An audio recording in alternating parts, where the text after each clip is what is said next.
Take a look, guys. Do you see what I see?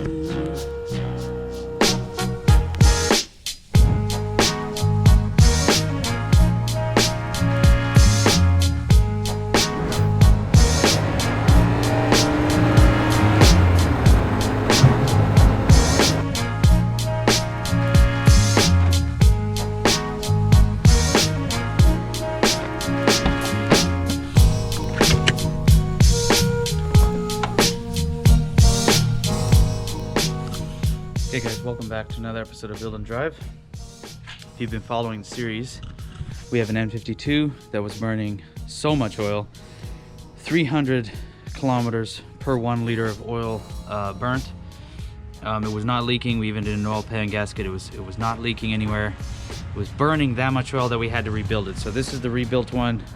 We have the other one still over there in the garage. So if you're interested in watching that, you can go check it out in the description down below. So today, we're gonna figure out where it's leaking oil.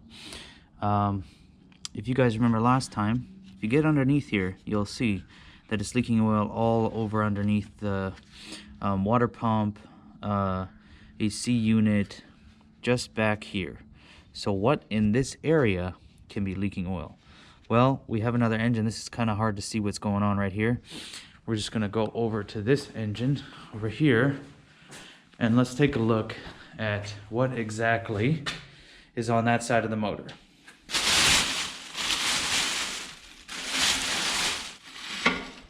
Okay, so this is the area that we're looking at here. And what do you guys see? First thing from top to bottom is our valve cover gasket. Valve cover gasket could be leaking. Of course, from what I can see, it is not. These two bolts, well, right in here.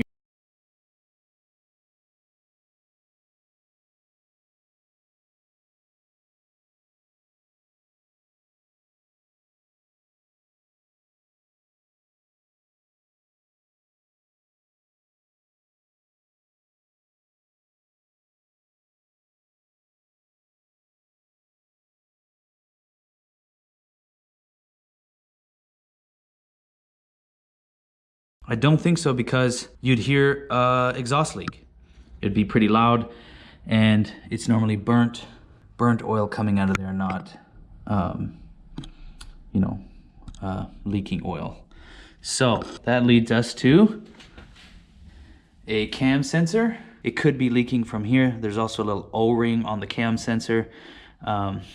But I mean, if it's tightened down, normally that doesn't go bad because there's no actual pressure, oil pressure going here. It's just kind of sitting. Let me show you guys.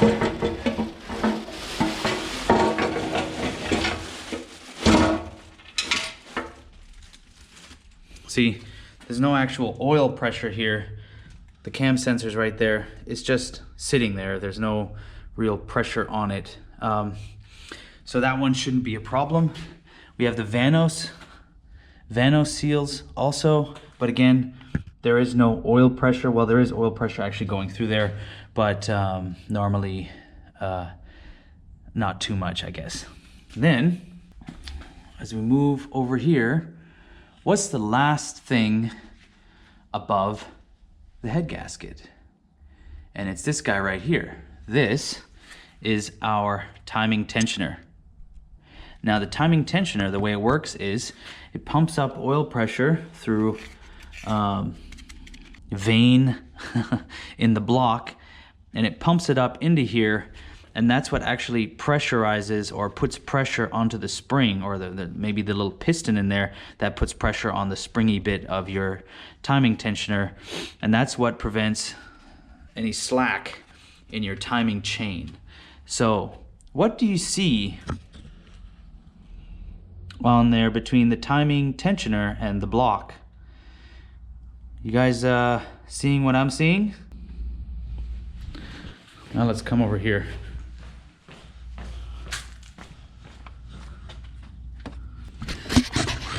Let's see if that's our problem. Take a look, guys. I see something there. or something that's not there. And I also see a tiny bit of oil right there. And also,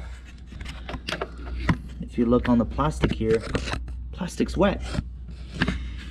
So, what does that mean? Man, this is hard to look to see, guys. I'm sorry. No washer. I forgot to put a damn washer on the timing tensioner. So, this thing I thought was burning oil. How can my brand new rebuilt engine be burning oil? I forgot to put in the damn washer on the timing tensioner. And so that makes sense why there would be so much oil coming from here. I thought at first it was the Vano seals because these are a little bit, there's a little bit of oil there, sweaty. It's right here.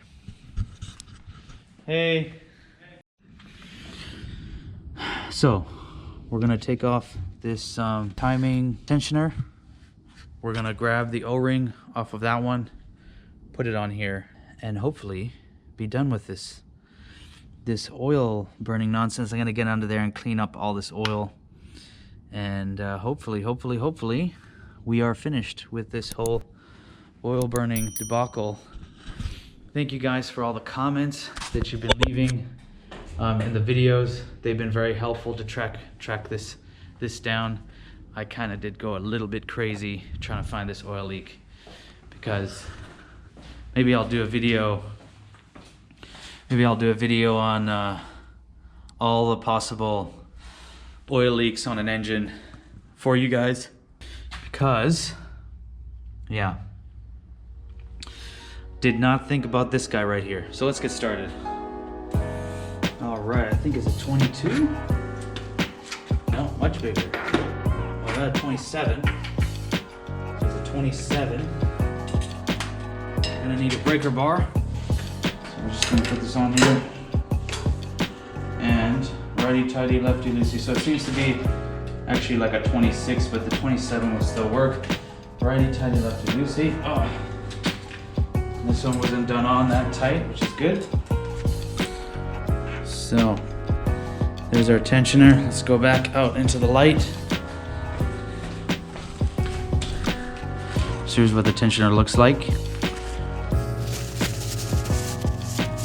Part number 113175320056-04 IWIS. So as I was explaining earlier, the little washer here that I guess I took it off and I forgot to put it back on. I'm just gonna put it down right here. But how this works is oil pressure gets pumped up in this area of right here between the bolt head and the threads, and it goes into this little hole here, and it pushes on a piston that then squishes or pushes against this piece, which is then pushing on a plastic timing chain guide, and that's what gets your timing chain tension. So in there, as you can see right there, there's an oil passage where it pumps oil from the block through that little vein there, which pressurizes this part of the timing chain tensioner, and then which then pushes onto that guide.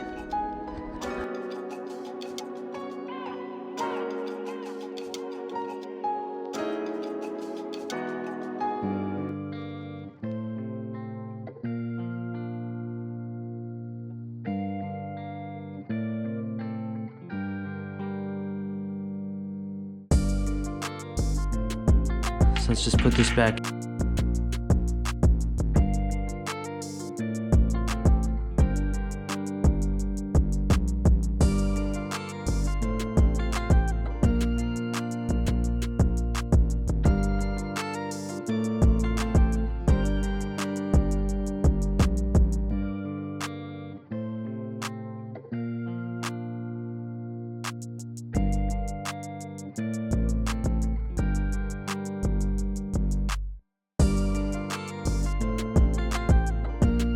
to check if your timing chain is making noise. So it seems that you could probably use one of these copper washers. I'll have to look what size this is exactly. Oh no, that won't fit. Well, this is an odd sized one. So I guess you'd have to order this from BMW. This doesn't fit past the threads, or at least the little kit that I have. So if you're interested, I just checked the inner diameter of this thing. It's 22 millimeters or 23 millimeters. So go and make sure that you find a washer with that inner diameter for the timing tensioner.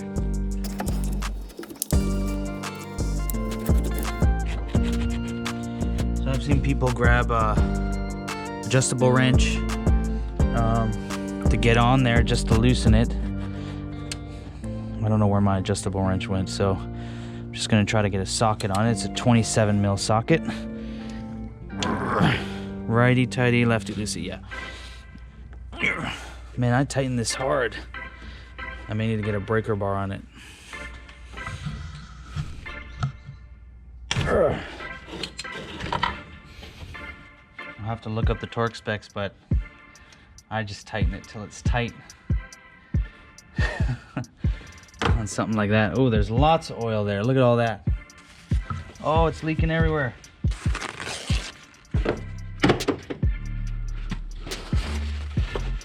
Well, I think that's what we found the leak.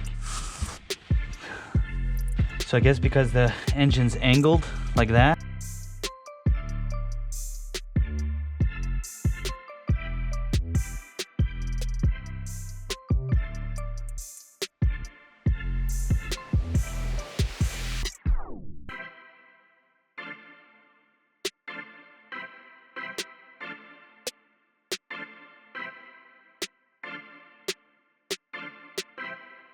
that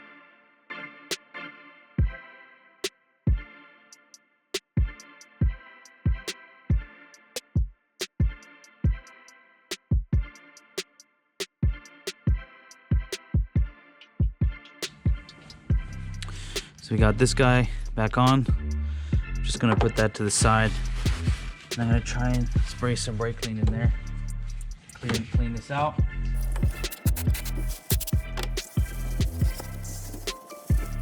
And in we go again.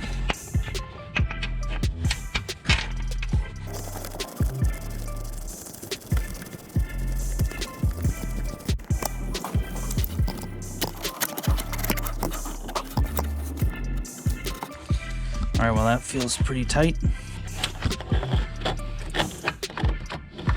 And we're back together.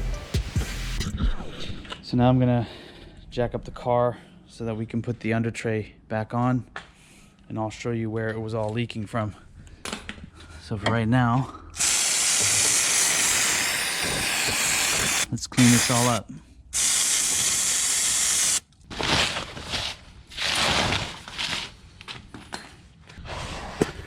You can see here, it's pretty sweaty.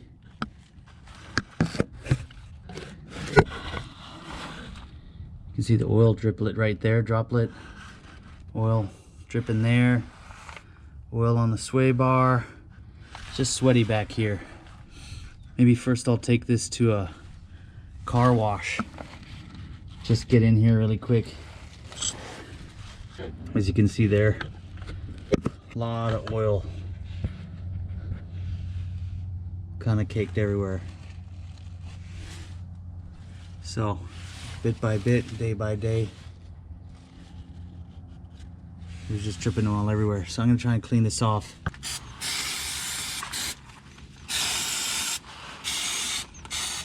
The oil kind of all splattered all the way back to the transmission, or the transmission itself is leaking or something, I don't know.